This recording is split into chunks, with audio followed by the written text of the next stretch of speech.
ओया हम सब लोग मिलके खाई, यानी खाने वाला सोडा।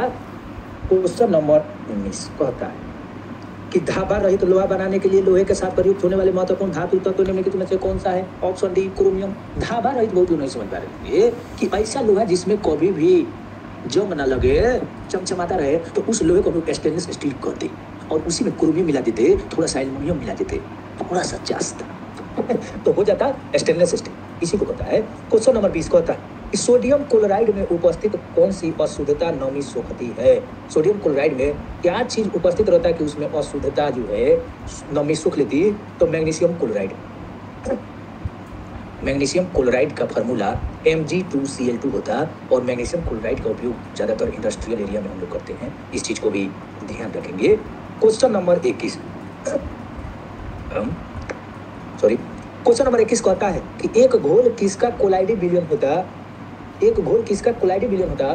तो द्रव में द्रव क्या कोलाइडी विलयन? जैसे दूध और पानी दोनों क्या है? द्रव है, तो कोलाइडी विलयन है। क्वेश्चन नंबर 22 कहता है कि हाइपरटेंशन शब्द निम्न में से इसके लिए प्रयोग होता? तो हाइपरटेंशन ऑप्शन डी रक्तचाप बढ़ने के लिए। जब रक्तचाप बढ़ जाएगा तो हाइपरटेंशन का प्रयोग करते हैं ना। कोई कहता है कि हाँ ज्यादा मत बोलो ना तो हाइपर जब गर्म हो जाएगा उपाय बना देंगे, है ना। तो वही यानी रक्तचाप बढ़ता, खिसिया गए, तो वही बात बा।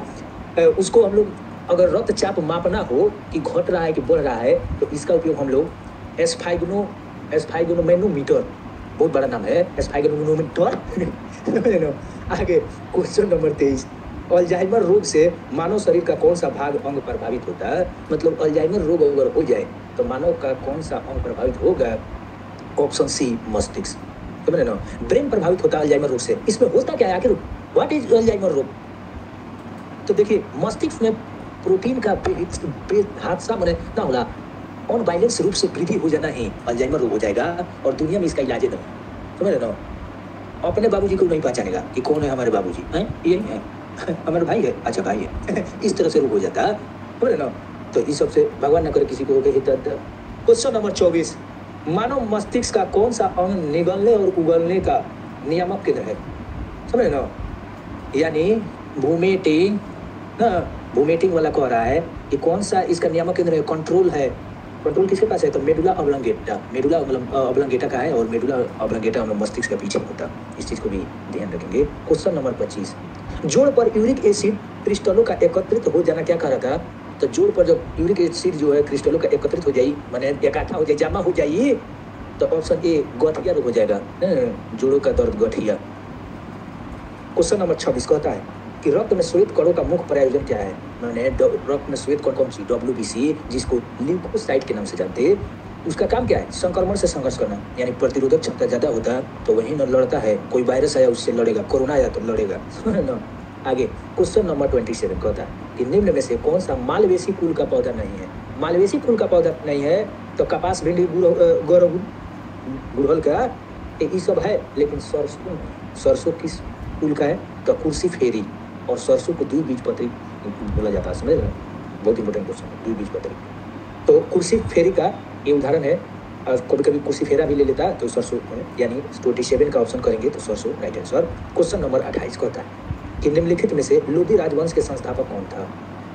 लोदी राजवंश के संस्थापक ऑप्शन ए बहलोल लोदी, हम लोग मजाक में बकलोल लोदी कहते।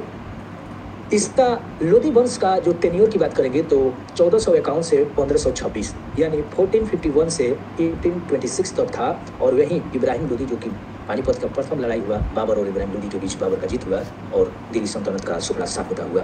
क्वेश्चन नंबर 29 मिलान कर पेशवा किससे समझ? पूना, भोसले नागपुर के, होलकर महारानी होलकर तो इंदौर के थी, गायकवाड़ कहाँ के? उधर आए।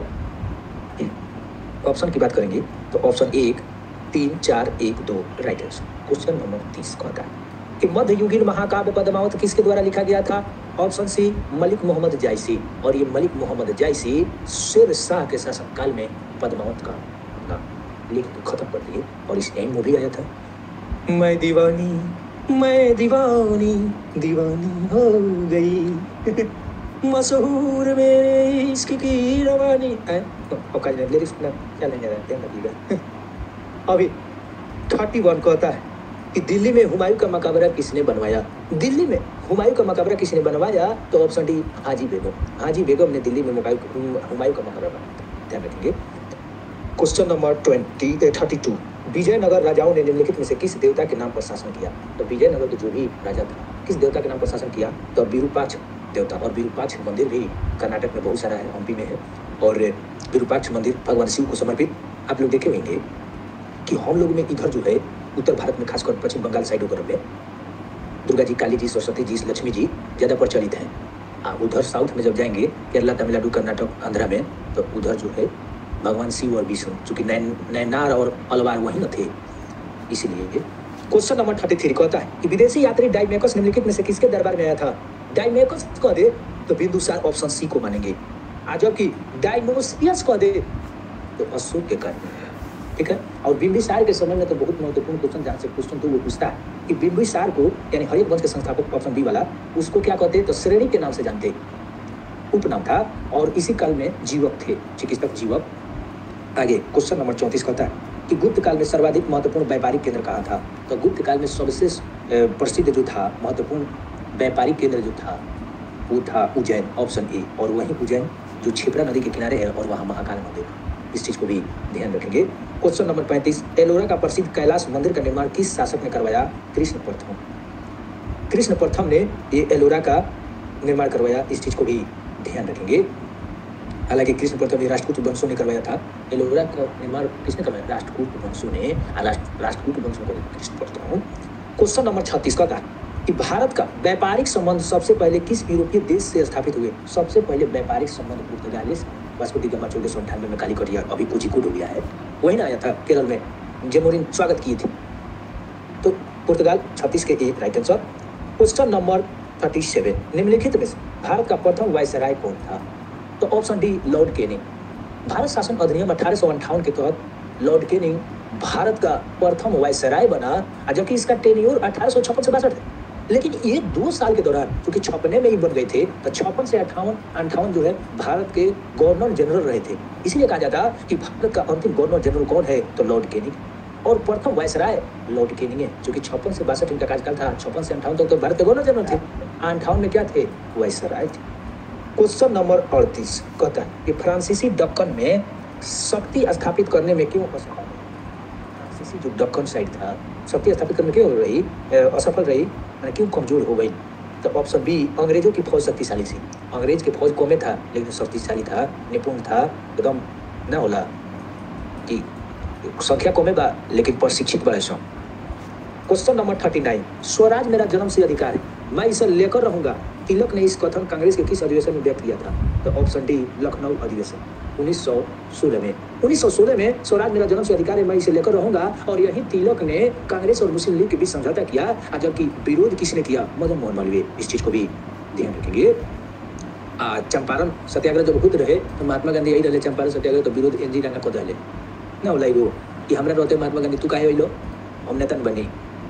क्वेश्चन नंबर 40, महात्मा गांधी द्वारा दक्षिण अफ्रीका में प्रकाशित की गई पत्रिका का नाम था, दक्षिण अफ्रीका में प्रकाशित किया रहा, तो इसका नाम क्या था? Indian opinion. इंडियन ओपिनियन, और ये 1903 में साउथ अफ्रीका में शुरू किए थे। क्वेश्चन नंबर 41, संविधान सभा की प्रमुख समितियों में अल्पसंख्यक उप समिति के अध्यक्ष थे। अब यहीं पर लड़का मिस कर जाता। देखना चाहिए कि अल्पसंख्यक समिति नहीं कह रहा है, अल्पसंख्यक उप समिति कह देगा तो एससी मुखर्जी हो जाएगा, लेकिन केवल अल्पसंख्यक कह दे तो उसका अध्यक्ष सरदार पटेल थे।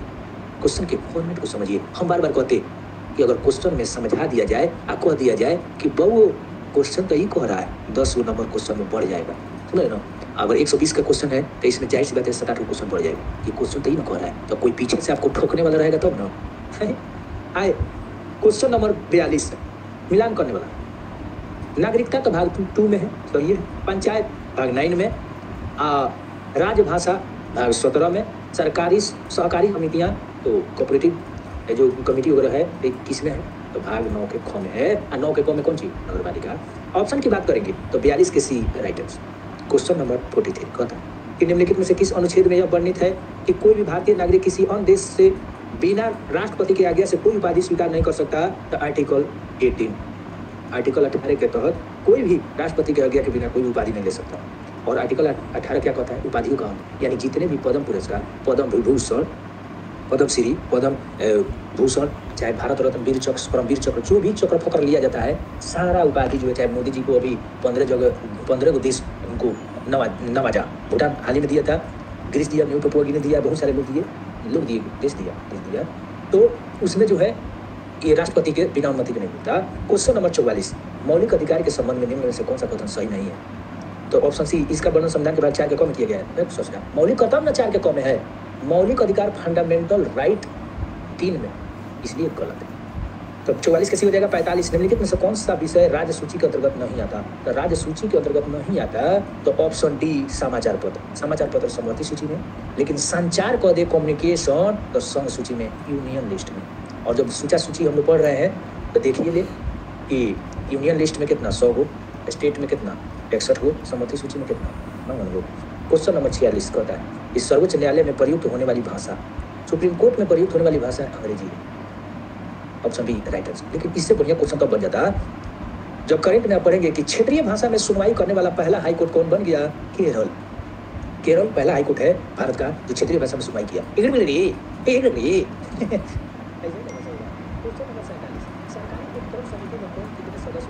सरकारी उपक्रम समिति में टोटल 22 सदस्य होते, ऑप्शन बी राइट आंसर। और 22 में कहते डिवाइड अगर करेंगे तो 15 लोकसभा से, 7 राज्यसभा से। लेकिन उपक्रम और समिति से क्वेश्चन पूछ दे तो सबसे शक्तिशाली पावर किसके पास? प्राकलन समिति। कितने सदस्य? 30 को, केवल लोकसभा से। लेकिन संख्या के आधार पर सबसे बड़ी समिति संयुक्त प्रवर समिति जिसमें 45 मेंबर होते, 30 को लोकसभा से, 15 को राज्यसभा से। इस चीज को भी ध्यान रखेंगे। क्वेश्चन नंबर आगे का जी, क्वेश्चन नंबर 49 कहता है ना 48 ना, किस संविधान संशोधन द्वारा राष्ट्रीय आपातकाल अनुच्छेद 352 के अधीन उद्घोषणा संपूर्ण भारत में या उसके किसी भाग में की जा सकती? एक बार, बहुत बढ़िया क्वेश्चन है, इससे क्वेश्चन बनता है एक बार फिर से।